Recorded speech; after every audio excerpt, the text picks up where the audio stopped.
Boa noite. Boa noite. Falta tornozeleira na Justiça Federal em São Paulo. Sorte do sócio da JF, Wesley Batista, que saiu da cadeia para casa e vai poder passear sem ser monitorado. Transparência internacional. O Brasil tem uma piora acentuada no ranking mundial da corrupção. E a Anistia Internacional critica nossas forças policiais e as cadeias. O Exército faz operação em presídios do Rio 3 dias depois de uma rebelião. Sobreviventes do atirador na escola da Flórida encontram o presidente americano. E Donald Trump defende que professores passem a andar armados. A chuva isola moradores e leva prejuízos à região do Pantanal. A morte de golfinhos intriga ambientalistas na costa brasileira. E baianos se assustam com um clarão no céu na noite de terça-feira.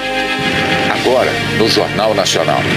O empresário Wesley Batista, do grupo JF, deixou a cadeia na madrugada de hoje por decisão do Superior Tribunal de Justiça.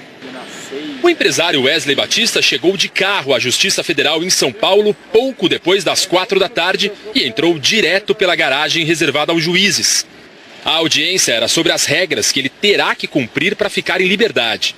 Ontem, o STJ converteu a prisão preventiva de Wesley e do irmão Joesley em medidas cautelares. Joesley vai continuar preso porque existe contra ele um segundo mandado de prisão do Supremo Tribunal Federal, em que o empresário é acusado de quebrar cláusulas do acordo de delação. Os irmãos Batista foram presos em setembro do ano passado, acusados de usar informações privilegiadas para lucrar no mercado financeiro. A notícia de que executivos do grupo JF tinham fechado um acordo de delação fez a bolsa despencar e o dólar subir, o que, segundo o Ministério Público, gerou um ganho de 238 milhões de reais aos irmãos. Na audiência de hoje, o juiz Diego Paes Moreira, da 6ª Vara Criminal Federal, leu para Wesley Batista as regras impostas pelo STJ. O empresário não pode ter contato com outros réus e testemunhas do processo, nem ocupar cargos nas empresas da família. E está proibido de sair do país sem avisar a justiça. 5 medidas só que ele deve cumprir. O resto, todo o resto de uma vida normal está autorizado. Se ausentar, enfim, frequentar restaurantes, etc. Todo o resto está permitido. É importante lembrar que o Wesley não está em prisão domiciliar, ele está autorizado a frequentar qualquer lugar desde que isso não signifique o descumprimento das medidas cautelares, mas ele não tem nenhum impedimento de frequentar qualquer lugar. O STJ também decidiu que Wesley Batista use tornozeleira eletrônica 24 horas por dia. Só que a Justiça Federal em São Paulo não tem o equipamento. Na audiência de hoje, o Ministério Público pediu que o empresário pagasse uma fiança de 50 milhões de reais para ficar em casa sem o monitoramento eletrônico.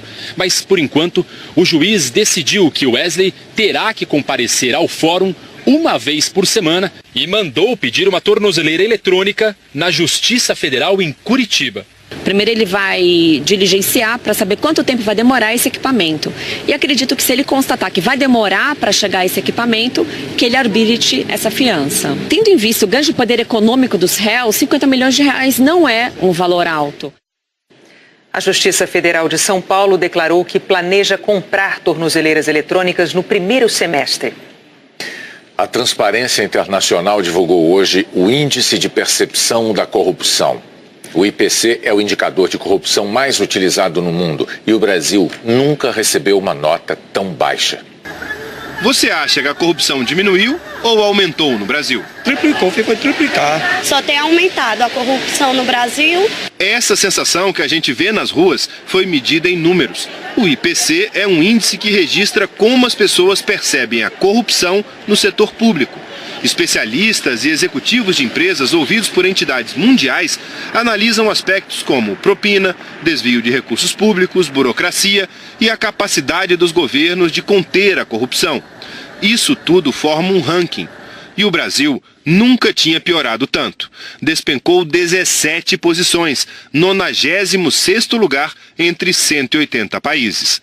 A nota do Brasil caiu de 40 para 37 e qualquer nota abaixo de 50 mostra que o país está falhando na luta contra esse crime. O Brasil ficou atrás de países como Arábia Saudita, Burkina Faso, Sri Lanka, Ruanda e Timor-Leste e está empatado com Colômbia, Indonésia, Panamá, Peru, Tailândia e Zâmbia. A Transparência Internacional diz que essa queda no ranking significa que a luta contra a corrupção no Brasil está perdendo terreno, pode estar em risco. Que apesar de operações como a Lava Jato, no ano passado não foram aprovadas alternativas para atacar de forma efetiva as causas da corrupção, como as 10 medidas propostas pelo Ministério Público Federal. Faltou essencialmente uma resposta à altura do problema, uma resposta sistêmica a um problema que é sistêmico, um problema antigo, enraizado, que não é só do Brasil e que nós podemos vencer como tantas outras nações venceram. Para tentar ajudar nessa luta, a Transparência Internacional e a Fundação Getúlio Vargas prepararam um grande plano de combate à corrupção. Mais de 80 propostas, o maior já preparado no mundo. Agora, elas vão ficar em consulta pública para receber sugestões. Entre as propostas estão a redução drástica do foro privilegiado, a redução da burocracia do Estado, tornar crime a corrupção entre empresas, a regulamentação do lobby, canais diretos de denúncia e proteção a quem denuncia corrupção, melhorias no sistema de recursos judiciais para torná-lo mais rápido, a criação de varas especializadas, a criminalização do enriquecimento ilícito de agentes públicos, o fim da aposentadoria compulsória como pena para juízes condenados e a educação nas escolas contra a corrupção. Se o poder público até hoje não construiu essa resposta, a sociedade brasileira pode fazê-lo. O ex-ministro José Dirceu virou o réu pela terceira vez na Lava Jato. Ele é acusado de receber propinas de empreiteiras que tinham contratos com a Petrobras. A ação tem mais 3 réus, todos já condenados na operação. Para acelerar processos ainda não julgados, o juiz Sérgio Moro suspendeu por 1 ano essa nova ação que envolve o ex-ministro petista. José Dirceu já foi condenado 2 vezes. Ele usa tornozeleira eletrônica em Brasília enquanto aguarda o resultado dos recursos. A defesa de José Dirceu disse que a denúncia foi a forma que o Ministério Público encontrou para intimidar e pressionar o ex-ministro e que o fato de o juiz Sérgio Moro suspender o processo quer dizer que a ação não tem cabimento. O ex-ministro das Cidades no governo da petista Dilma Rousseff, Mário Negromonte, atualmente sem partido, também virou réu na Lava Jato. Ele é acusado de negociar 25 milhões de reais de propina com o doleiro Alberto Youssef para beneficiar empresas de rastreamento de veículos em contratos com o Ministério. O Superior Tribunal de Justiça também determinou o afastamento dele do Tribunal de Contas da Bahia, do qual Mário Negromonte é conselheiro. A defesa do ex-ministro disse que em 3 anos de investigação não foram encontrados indícios suficientes para confirmar a palavra de um delator, que ele será absolvido no final e que a perda sofrida por Negromonte com o afastamento do cargo de conselheiro será irreparável. O decreto de intervenção federal na segurança pública do Rio de Janeiro recebeu o aval do Congresso para vigorar até o fim do ano. No início da madrugada, os senadores repetiram a votação na Câmara e aprovaram o decreto por maioria ampla. O decreto foi publicado nesta edição extra do Diário Oficial. A intervenção na área de segurança do Rio está em vigor desde sexta-feira passada, mas precisava do aval do Congresso. A última etapa foi a votação no Senado. O relator defendeu a intervenção. 5 senadores falaram contra o decreto. Absoluta improvisação. Ninguém toma uma medida relevante, excepcional, extraordinária e de exceção como essa, sem ter o mínimo de planejamento. Outros 5 a favor. Não vislumbro outra alternativa que possa garantir um mínimo de segurança para uma população que perdeu o seu direito de ir e vir e que passou a conviver com o medo diariamente. No início da madrugada, a intervenção foi aprovada com folga. Foram 55 votos a favor, 13 contra e 1 abstenção. Como foi na Câmara, os senadores também não podiam alterar o texto do decreto. E aí, eles praticamente repetiram o que os deputados cobraram. Querem um plano de trabalho e uma previsão de recursos para bancar as ações durante e depois da intervenção. Até agora, o governo não divulgou como será feita e nem quanto vai custar a operação. O Exército participou de uma operação num presídio hoje no Rio.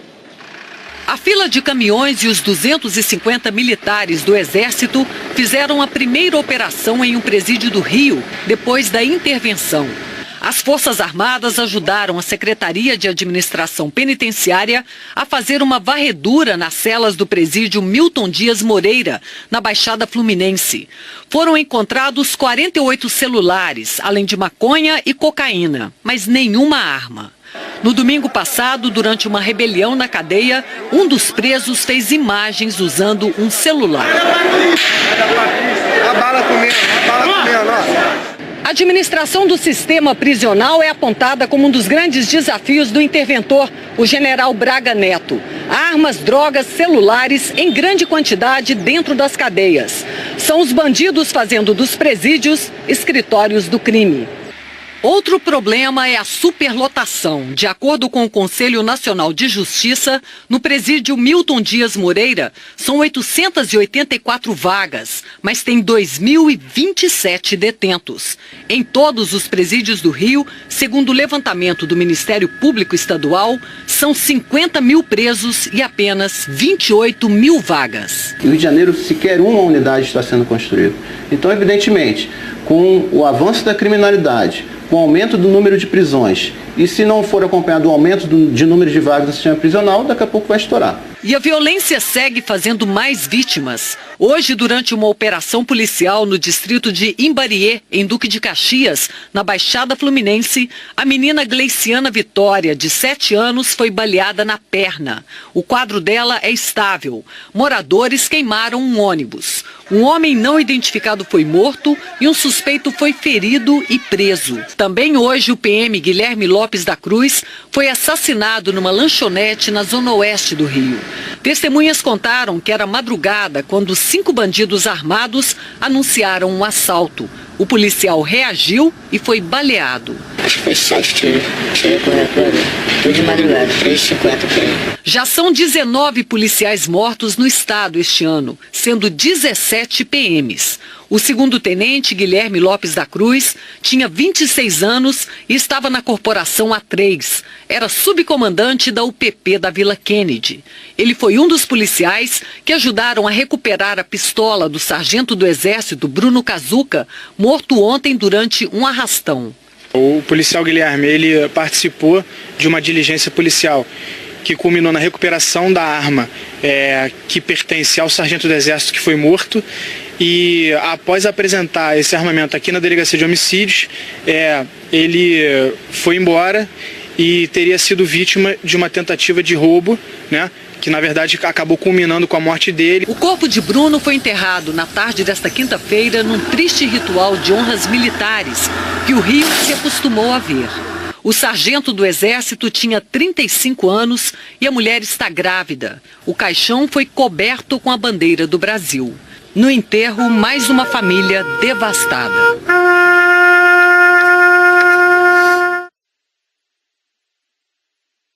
É muito impressionante a história desse subtenente, né? Ontem recuperou a arma do sargento, que hoje foi enterrado, e hoje foi ele o assassinado.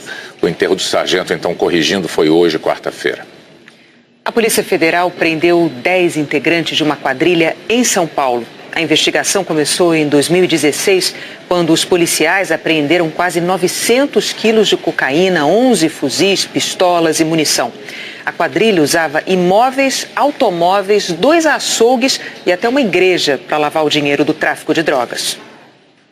As polícias do Espírito Santo e de Minas Gerais anunciaram reforço no patrulhamento das divisas com o Rio de Janeiro. O Espírito Santo também vai usar drones e helicópteros. O ministro da Justiça, Torquato Jardim, vai se reunir amanhã com os secretários de Segurança de Minas, do Espírito Santo e de São Paulo também. Eles vão discutir como evitar a fuga de criminosos do Rio para os estados vizinhos. E o governo anunciou hoje que dentro de 15 dias vai começar a transferir imigrantes venezuelanos que estão em Roraima. São Paulo e Amazonas vão ser os primeiros estados a receber os estrangeiros que têm fugido da crise gravíssima no país vizinho. A Anistia Internacional divulgou o relatório anual O Estado de Direitos Humanos no Mundo, 2017-2018. Esse documento afirma que houve retrocesso na garantia dos direitos humanos no Brasil.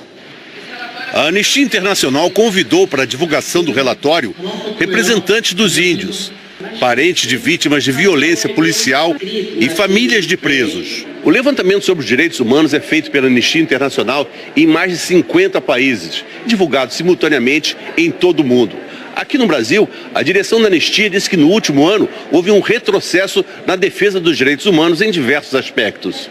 A Anistia destaca como pontos negativos no Brasil a pressão por mudanças nas leis, como de redução da maioridade penal e do Estatuto do Desarmamento, o aumento de homicídios nas grandes cidades, a atuação das polícias nas favelas, as péssimas condições carcerárias, os conflitos por terras e recursos naturais que terminam em mortes, e a violência contra minorias sexuais, adeptos de religiões de origem africana e os defensores dos direitos humanos. O Estado brasileiro está deixando que uma geração de jovens, porque a maioria das vítimas são jovens, sejam assassinados todos os anos. Mas a diretora da Anistia Internacional apontou um aspecto positivo no relatório. Pessoas comuns têm vindo a público e enviado sua mensagem aos líderes políticos, aos congressistas, aos presidentes, aos governadores, mandando uma mensagem de que precisamos mudar o mundo a partir do respeito aos direitos de cada um. O governo sírio ignorou os apelos internacionais por cessar fogo e voltou a bombardear a região tomada pelas forças rebeldes. Mais de 300 pessoas morreram e 1.500 ficaram feridas em 4 dias seguidos de ataque. 1, 2, 3, 4.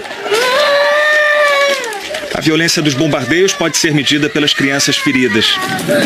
Alguns dos 400 mil civis de Guta Oriental narram uma espera pela morte. É uma das ofensivas mais pesadas da guerra síria. As forças leais ao ditador Bashar al-Assad avançam no último reduto rebelde, perto da capital Damasco. Os aviões não saem do ar. 7 hospitais teriam sido bombardeados desde segunda-feira. A primeira-ministra britânica declarou que vai continuar trabalhando com a ONU para tentar encontrar uma solução política para a Síria. Mas a estratégia do ditador sírio parece ser a mesma da retomada de Alepo: bombardear, sufocar os rebeldes para tentar arrancar uma rendição. O chefe da diplomacia francesa disse que se ninguém fizer nada, a situação vai chegar a um cataclismo humanitário. O Conselho de Segurança da ONU pouco pode fazer quando a Rússia, aliada de Assad, tem poder de veto. O chefe da diplomacia russa desmereceu a gravidade da crise humanitária. Sergei Lavrov afirmou que Guta é alvo de uma propaganda muito ativa. Que a cidade é um alvo, ninguém discorda.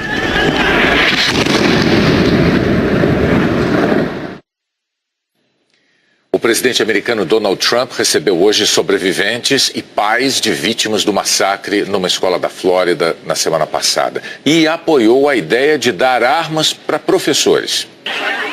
Milhares de estudantes deixaram as aulas para protestar pelo país. Na capital da Flórida, sobreviventes da tragédia cobraram dos políticos um maior controle de armas. Essa estudante disse que não é hora de arranjar desculpas. Essa é uma crise nacional causada pela falha dos políticos em nos proteger. Os estudantes querem que os menores de 21 anos sejam impedidos de comprar armas, que fuzis sejam proibidos e que a verificação de antecedentes seja mais rígida.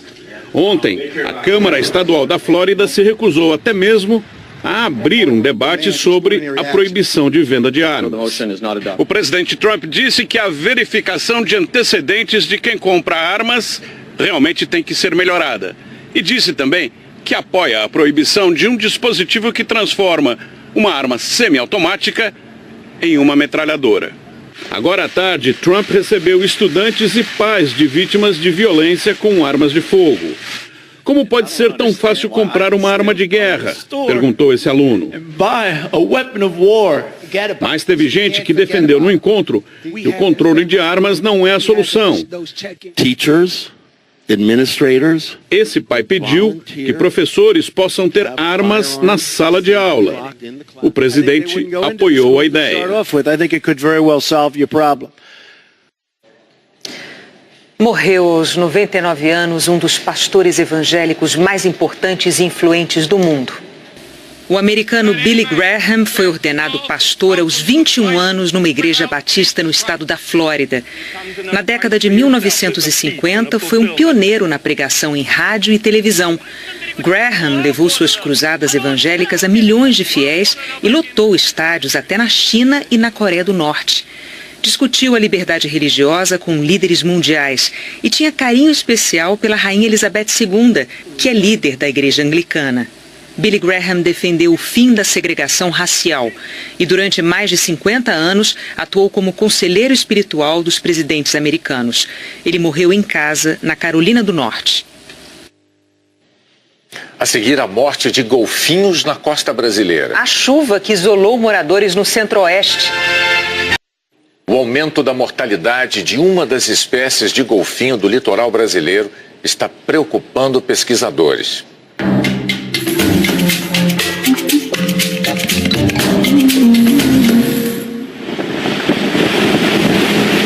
Os pesquisadores percorrem a costa de Ubatuba todos os dias. De barco, eles monitoram ilhas e praias de difícil acesso. O foco deles é o boto cinza, um tipo de golfinho que vive nessa região. Pesquisadores do litoral norte de São Paulo estão em alerta porque o número de mortes de animais dessa espécie está muito acima do normal. Exames comprovaram que eles foram infectados pelo mesmo vírus que provocou mortes no estado do Rio de Janeiro. De outubro do ano passado a janeiro deste ano, 53 animais morreram, quase 10% da população de botos dessa região. Os pesquisadores resgataram um animal ainda vivo, mas bem debilitado. Ele chegou a receber tratamento, mas morreu. Amostras desse animal foram analisadas e indicaram a morte por morbilivírus. Esse mesmo vírus já causou mortes em golfinhos nos Estados Unidos, na Europa e também na Austrália. A gente tem um vírus semelhante, que é o vírus do sarampo humano e o vírus que causa sinomose nos cães. É o mesmo grupo do morbilivírus que causa essa mortalidade nos golfinhos. É um vírus muito contagioso. O contágio principalmente por via respiratória, então ele é facilmente passado de um animal para o outro. A Baía de Septiba, no litoral do Rio de Janeiro, concentra a maior população desse tipo de golfinho no Brasil. E aqui os pesquisadores estão registrando um grande número de mortes. A Baía apresenta muitas ameaças aos golfinhos: pesca, atividade portuária, poluição das indústrias. O surto começou aqui. E como os golfinhos vivem em grupos com mais de 100 indivíduos, a doença se espalhou muito rápido. Foram registradas 250 mortes entre as baías de Septiba e Ilha Grande. Se a gente tem uma mortalidade grande aqui dentro, a gente realmente está causando um problema para a conservação da espécie em toda a costa brasileira. A pesquisadora da USP acredita que uma maneira de tentar salvar a espécie é tornar o ambiente em que esses animais vivem mais saudável. Se a gente fornece um ambiente com qualidade, acredito que os animais vão ter a resistência suficiente para conseguir lidar com os diferentes desafios que eles encontram, incluindo as doenças. Esse vírus é perigoso para outras espécies de golfinhos e para baleias, mas não oferece risco nenhum para seres humanos. Astrônomos estão estudando o clarão que cruzou ontem à noite o céu da Bahia. Virou assunto do dia. Vi tudo branco, o céu clareou tudo, aí que sai correndo. Começou a crescer mais igual uma lua grande. As imagens foram captadas por câmeras de segurança e por celulares. Eram 10h30 da noite. O clarão foi visto em Salvador e em várias cidades do interior da Bahia. Nesse horário, o Ednei Almeida estava botando fogo no mato do terreno de casa, em Camaçari, a 60 quilômetros de Salvador. Ele estava gravando com o celular e tomou um susto. Vem cá! Astrônomos estão estudando o clarão e acreditam que foi um meteoro, fenômeno causado pela entrada de um corpo na atmosfera. De concreto, só um objeto encontrado a 300 metros da casa do Ednei. A peça foi trazida para o Instituto de Geociências da Universidade Federal da Bahia. É de metal, tem 20 centímetros por 21, pesa cerca de 3 quilos. Os pesquisadores vão agora fazer outras análises para saber, por exemplo, quais elementos químicos a peça tem. Por enquanto, já sabem que o objeto passou por altas temperaturas e tem marcas de roscas. Não é meteorito, É a primeira questão, porque meteorito seria um material natural e esse é um material manufaturado. Se ele tiver realmente chegado, né, junto com esse clarão e com essa explosão que as pessoas viram ontem, é que seja algo relacionado com um lixo espacial. A região do Pantanal, em Mato Grosso do Sul, está em emergência por causa da chuva. O rio se espalhou pelas ruas de 2 cidades pantaneiras, Aquidauana e Anastácio. Uma força-tarefa com mais de 500 pessoas ajuda na retirada das famílias. A Aquidauana está completamente ilhada. Esse aqui, olha, é o rio passando numa das principais ruas. Essa passadeira de metal foi montada durante a noite pelo Exército e eles fazem o controle da travessia. São no máximo 20 pessoas por vez. Todo mundo tem que usar esse colete aqui, porque o nível do rio já passa de 10 metros e 40 centímetros. É um recorde. Ninguém esperava, choveu de madrugada, em 24 horas, tudo que era esperado para o mês inteiro. O carro ficou na garagem, as roupas ficaram no varal, animais se refugiam no telhado. Os que estão nadando, perdidos, são resgatados pelas equipes. O seu José Carlos entra de barco na varanda. O leito do rio está a uns 200 metros mais ou menos aqui. Ali é uma oficina, não deu tempo de tirar os carros, eles ficaram assim, submersos. O nível do rio Aquidauana subiu rápido demais. Olhem as casas. Onde a gente está navegando aqui agora é uma rua. O que vocês conseguiram salvar aqui? Só roupa e geladeira e fogão e televisão, algumas coisas só. 150 pessoas estão em 4 abrigos. Ficou cama, ficou guarda-roupa. Em Mato Grosso do Sul, 22 cidades estão em situação de emergência e mais de 76 mil pessoas foram afetadas pelas chuvas. Em Bonito, praticamente a metade dos passeios foi interditada ontem por causa da chuva. Em Jardim, a chuva criou essa situação. Trilhas submersas e imagens impressionantes. Boa noite, Maju. E como fica o tempo amanhã? Oi, Renata, boa noite para você, para o Bonner e para todos. Olha, a chuva deve dar uma trégua em Aquidauana, em Bonito, em Campo Grande. Aliás, o tempo firma em todo o Mato Grosso do Sul, a gente vai ver aqui no mapa, também em grande parte de São Paulo e continua aberto em quase todo o Sul. Não apareceu o mapa, mas tudo bem. A previsão para São Paulo está mais difícil de cravar. A cidade está no limite entre a área de chuva e de tempo aberto. Deve fazer sol pela manhã, garoar à tarde e chover à noite. Chuva pesada mesmo é lá em Macapá, onde já choveu demais em 24 horas. Pode chover muito também em Belém e é bom prestar atenção à chuva prevista para Brasília e para BH. É que uma frente fria vai ajudar a organizar um corredor de umidade e esse sistema aqui pode agitar os mares do sul e provocar ventania em terras gaúchas, como em Porto Alegre, onde pode chover nos 3 períodos e faz 26 de máxima. E deve se confirmar o alerta de chuva volumosa para a parte de Minas, do Rio e do litoral paulista, como em Ubatuba, em Angra dos Reis e em Resende. Juiz de Fora, Teresópolis e Nova Iguaçu também podem ter chuvona, assim como Rio de Janeiro, onde já choveu. Ainda deve chover nas próximas horas, mas a chuva mais volumosa está prevista para a noite de quinta, Renata, e a madrugada de sexta-feira. Até amanhã, Maju. Até amanhã. Um estudante paulista teve um desempenho impressionante em vestibulares dificílimos na área de exatas. Uma conquista multiplicada por 40. É a quantidade de medalhas deste campeão. Prata em 2015, ouro em 2016 e tem mais uma de ouro que eu ganhei ano passado que vou receber este ano. O saldo dessa conta é pra lá de positivo. Só na Olimpíada Brasileira de Matemática das Escolas Públicas, o Atílio soma 5 ouros. O incentivo veio do pai, que é professor de matemática.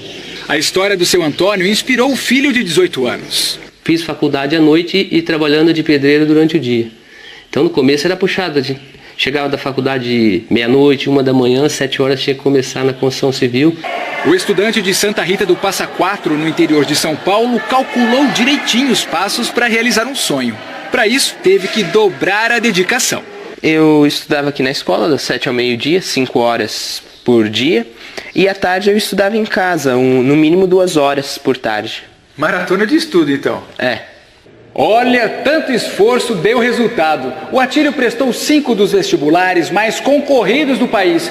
Fez provas para entrar na USP, na Unicamp, na Unesp, na Universidade Federal de São Carlos e ainda na Fundação Getúlio Vargas, no Rio. Passou em todas, isso porque ele nem fez cursinho, viu?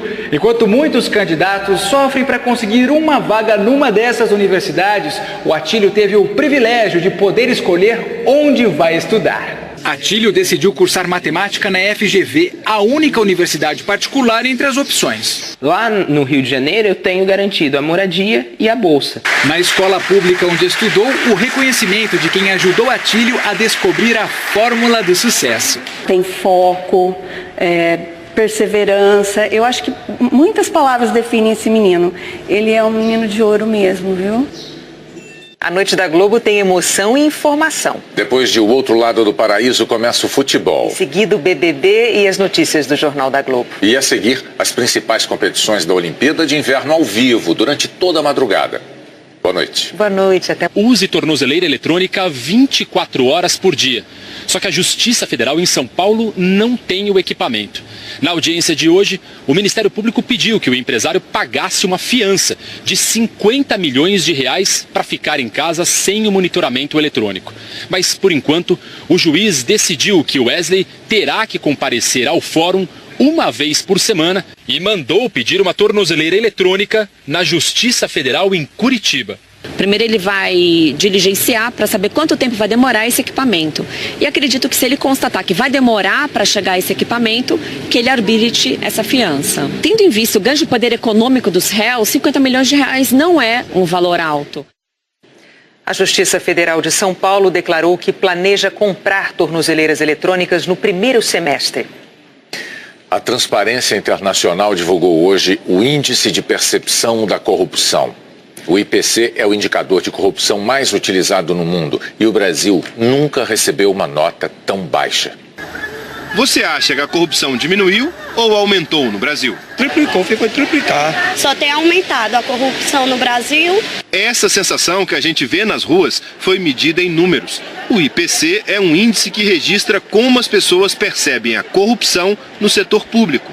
Especialistas e executivos de empresas ouvidos por entidades mundiais analisam aspectos como propina, desvio de recursos públicos, burocracia e a capacidade dos governos de conter a corrupção. Isso tudo forma um ranking. E o Brasil nunca tinha piorado tanto. Despencou 17 posições, 96º lugar entre 180 países. A nota do Brasil caiu de 40 para 37 e qualquer nota abaixo de 50 mostra que o país está falhando na luta contra esse crime. O Brasil ficou atrás de países como Arábia Saudita, Burkina Faso, Sri Lanka, Ruanda e Timor-Leste e está empatado com Colômbia, Indonésia, Panamá, Peru, Tailândia e Zâmbia. A Transparência Internacional diz que essa queda no ranking significa que a luta contra a corrupção no Brasil está perdendo terreno, pode estar em risco. Que apesar de operações como a Lava Jato, no ano passado não foram aprovadas alternativas para atacar de forma efetiva as causas da corrupção, como as 10 medidas propostas pelo Ministério Público Federal. Faltou essencialmente uma resposta à altura do problema, uma resposta sistêmica a um problema que é sistêmico, a um problema antigo, enraizado, que não é só do Brasil e que nós podemos vencer como tantas outras nações venceram. Para tentar ajudar nessa luta, a Transparência Internacional e a Fundação Getúlio Vargas prepararam um grande plano de combate à corrupção. Mais de 80 propostas, o maior já preparado no mundo. Agora, elas vão ficar em consulta pública para melhorias no sistema de recursos judiciais para torná-lo mais rápido, a criação de varas especializadas, a criminalização do enriquecimento ilícito de agentes públicos, o fim da aposentadoria compulsória como pena para juízes condenados e a educação nas escolas contra a corrupção. Se o poder público até hoje não construiu essa resposta, a sociedade brasileira pode fazê-lo. O ex-ministro José Dirceu virou o réu pela terceira vez na Lava Jato. Ele é acusado de receber propinas de empreiteiras que tinham contratos com a Petrobras. A ação tem mais 3 réus, todos já condenados na operação. Para acelerar processos ainda não julgados, o juiz Sérgio Moro suspendeu por 1 ano essa nova ação que envolve o ex-ministro petista. José Dirceu já foi condenado 2 vezes. Ele usa tornozeleira eletrônica em Brasília enquanto aguarda o resultado dos recursos. A defesa de José Dirceu disse que a denúncia foi a forma que o Ministério Público encontrou para intimidar e pressionar o ex-ministro e que o fato de o juiz Sérgio Moro suspender o processo quer dizer que a ação não tem cabimento. O ex-ministro das Cidades no governo da petista Dilma Rousseff, Mário Negromonte, atualmente sem partido, também virou réu na Lava Jato. Ele é acusado de negociar 25 milhões de reais de propina com o doleiro Alberto Youssef para beneficiar empresas de rastreamento de veículos em contratos com o Ministério. O Superior Tribunal de Justiça também determinou o afastamento dele do Tribunal de Contas da Bahia, do qual Mário Negromonte é conselheiro. A defesa do ex-ministro disse que em 3 anos de investigação não foram encontrados indícios suficientes para confirmar a palavra de um delator, que ele será absolvido no final e que a perda sofrida por Negromonte com o afastamento do cargo de conselheiro será irreparável. O decreto de intervenção federal na segurança pública do Rio de Janeiro recebeu o aval do Congresso para vigorar até o fim do ano. No início da madrugada, os senadores repetiram a votação na Câmara e aprovaram o decreto por maioria ampla.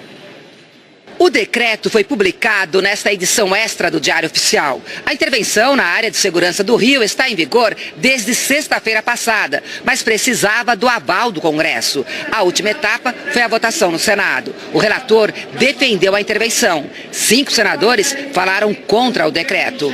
Absoluta improvisação. Ninguém toma uma medida relevante, excepcional, extraordinária e de exceção como essa, sem ter o mínimo de planejamento. Outros 5 a favor. Não vislumbro outra alternativa que possa garantir um mínimo de segurança para uma população que perdeu o seu direito de ir e vir e que passou a conviver. E a mulher está grávida. O caixão foi coberto com a bandeira do Brasil. No enterro, mais uma família devastada.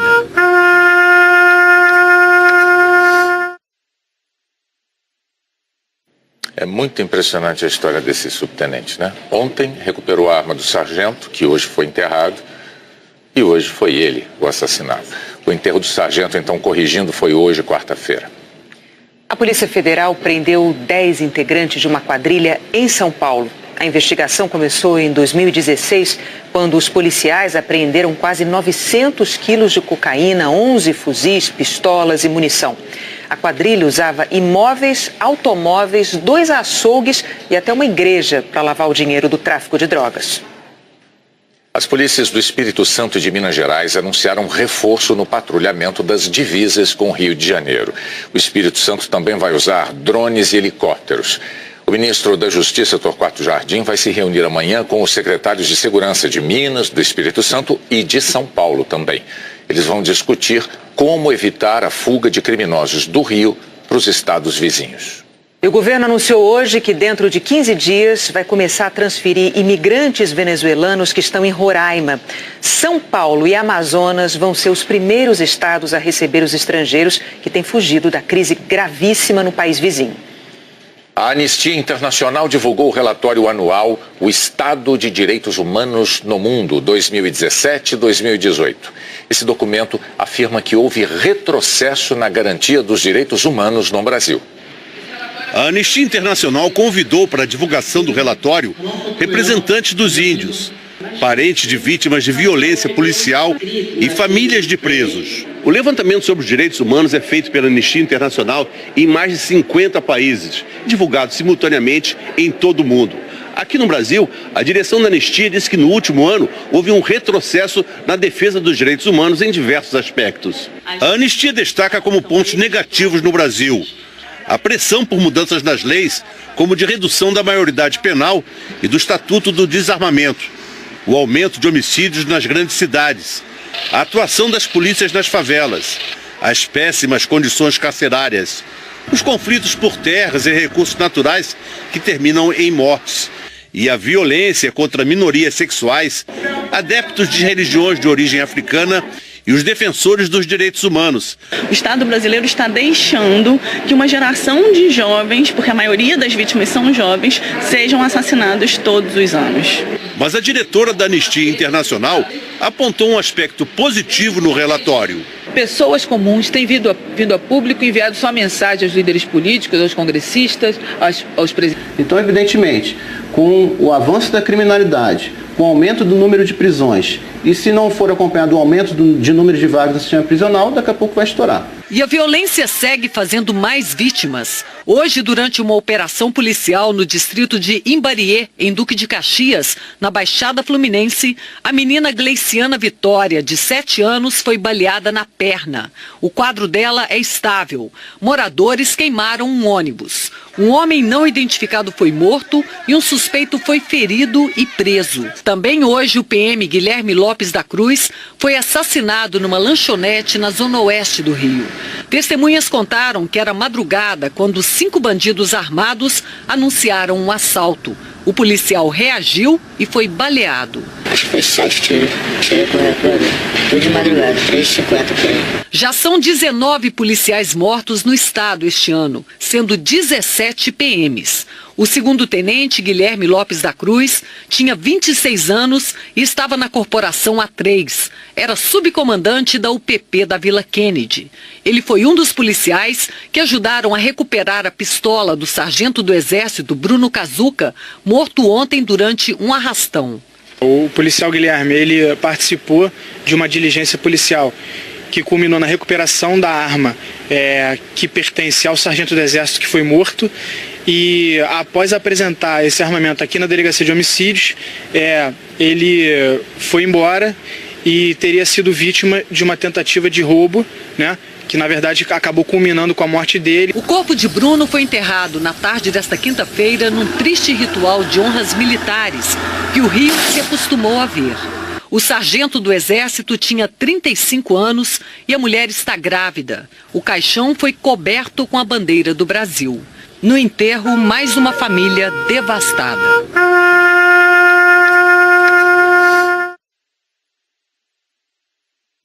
É muito impressionante a história desse subtenente, né? Ontem recuperou a arma do sargento, que hoje foi enterrado, e hoje foi ele o assassinado. O enterro do sargento, então, corrigindo, foi hoje, quarta-feira. A Polícia Federal prendeu 10 integrantes de uma quadrilha em São Paulo. A investigação começou em 2016, quando os policiais apreenderam quase 900 quilos de cocaína, 11 fuzis, pistolas e munição. A quadrilha usava imóveis, automóveis, 2 açougues e até uma igreja para lavar o dinheiro do tráfico de drogas.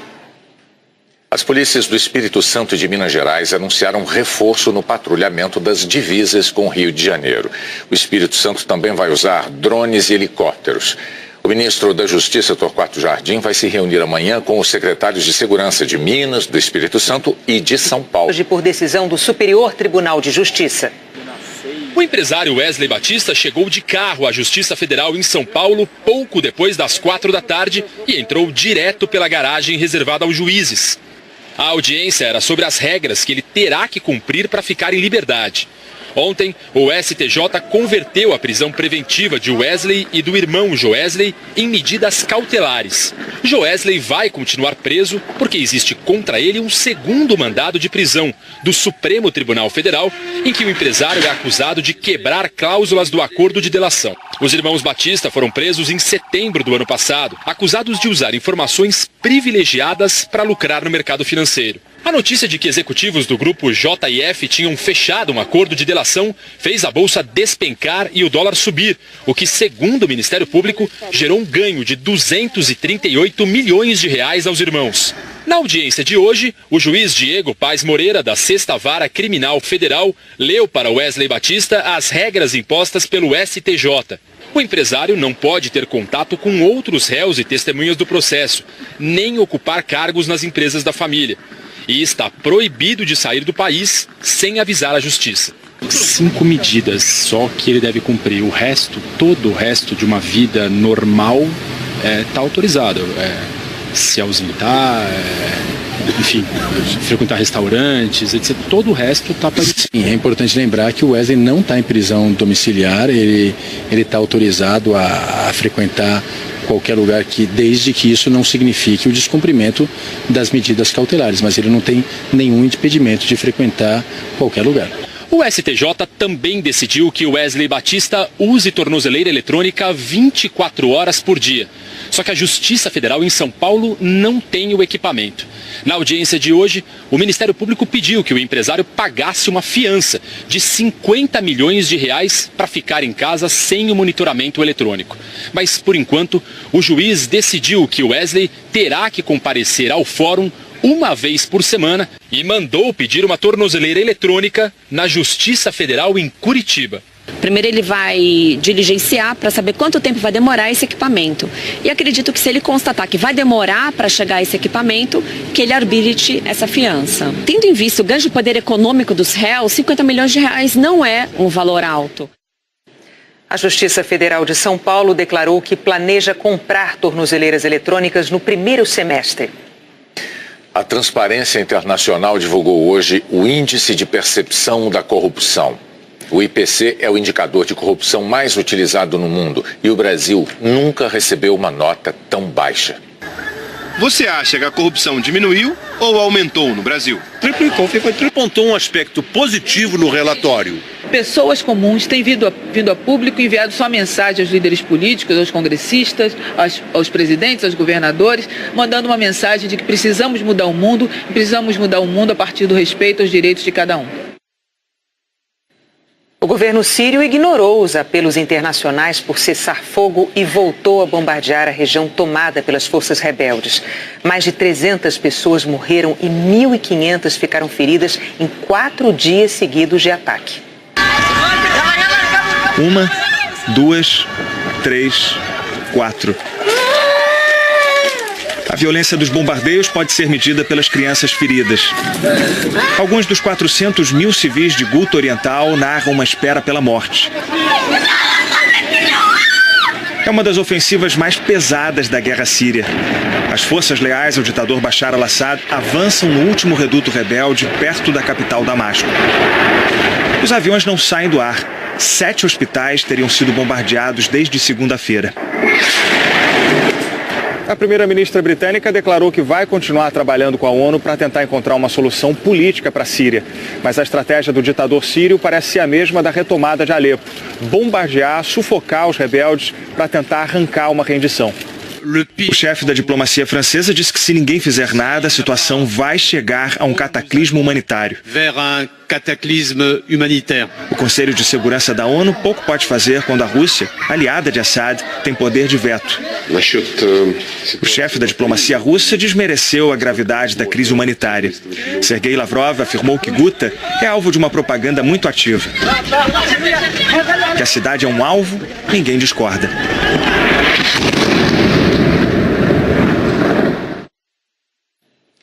O presidente americano Donald Trump recebeu hoje sobreviventes e pais de vítimas do massacre numa escola da Flórida na semana passada e apoiou a ideia de dar armas para professores.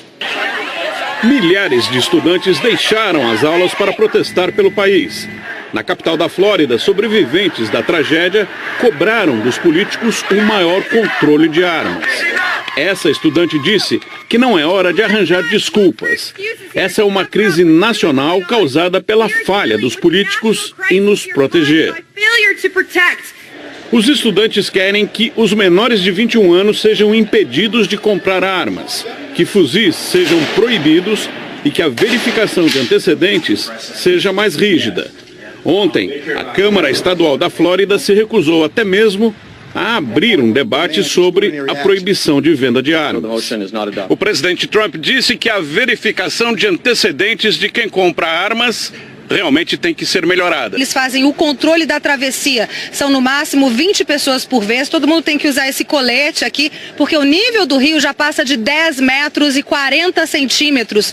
É um recorde. Ninguém esperava. Choveu de madrugada, em 24 horas, tudo que era esperado para o mês inteiro. O carro ficou na garagem, as roupas ficaram no varal. Animais se refugiam no telhado. Os que estão nadando, perdidos, são resgatados pelas equipes. O seu José Carlos entra de barco na varanda. O leito do rio está a uns 200 metros mais ou menos aqui. Ali é uma oficina, não deu tempo de tirar os carros, eles ficaram assim, submersos. O nível do rio Aquidauana subiu rápido demais. Olhem as casas. Onde a gente está navegando aqui agora é uma rua. O que vocês conseguiram salvar aqui? Só roupa e geladeira e fogão e televisão, algumas coisas só. 150 pessoas estão em 4 abrigos. Ficou cama, ficou guarda-roupa. Em Mato Grosso do Sul, 22 cidades estão em situação de emergência e mais de 76 mil pessoas foram afetadas pelas chuvas. Em Bonito, praticamente a metade dos passeios foi interditada ontem por causa da chuva. Em Jardim, a chuva criou essa situação. Trilhas submersas e imagens impressionantes. Boa noite, Maju. E como fica o tempo amanhã? Oi, Renata, boa noite para você, para o Bonner e para todos. Olha, a chuva deve dar uma trégua em Aquidauana, em Bonito, em Campo Grande. Aliás, o tempo firma em todo o Mato Grosso do Sul, a gente vai ver aqui no mapa, também em grande parte de São Paulo e continua aberto em quase todo o Sul. Não apareceu o mapa, mas tudo bem. A previsão para São Paulo está mais difícil de cravar. A cidade está no limite entre a área de chuva e de tempo aberto. Deve fazer sol pela manhã, garoar à tarde e chover à noite. Chuva pesada mesmo é lá em Macapá, onde já choveu demais em 24 horas. Pode chover muito também em Belém e é bom prestar atenção à chuva prevista para Brasília e para BH. É que uma frente fria vai ajudar a organizar um corredor de umidade e esse sistema aqui pode agitar os mares do sul e provocar ventania em terras gaúchas, como em Porto Alegre, onde pode chover nos 3 períodos e faz 26 de máxima. E deve se confirmar o alerta de chuva volumosa para a parte de Minas, do Rio e do litoral paulista, como em Ubatuba, em Angra dos Reis e em Resende. Juiz de Fora, Teresópolis e Nova Iguaçu também podem ter chuvona, assim como Rio de Janeiro, onde já choveu. Ainda deve chover nas próximas horas, mas a chuva mais volumosa está prevista para a noite de quinta, Renata, e a madrugada de sexta-feira. Até amanhã, Maju. Até amanhã. Um estudante paulista teve um desempenho impressionante em vestibulares dificílimos na área de exatas. Uma conquista multiplicada por 40. É a quantidade de medalhas deste campeão. Prata em